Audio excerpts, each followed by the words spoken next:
Yan na. May ribbon siya. This is dragon fruit. Ito yung mga tumubo. New babies. 1, 2, 3. And then 4. Wow, di ba? Diyan ko siya guys pa gagapangin. Ayan.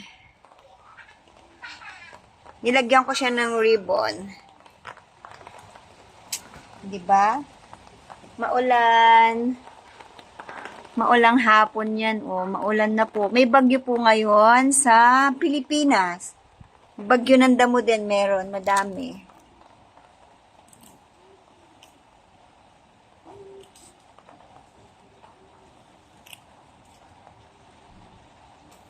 Para maganda, di ba?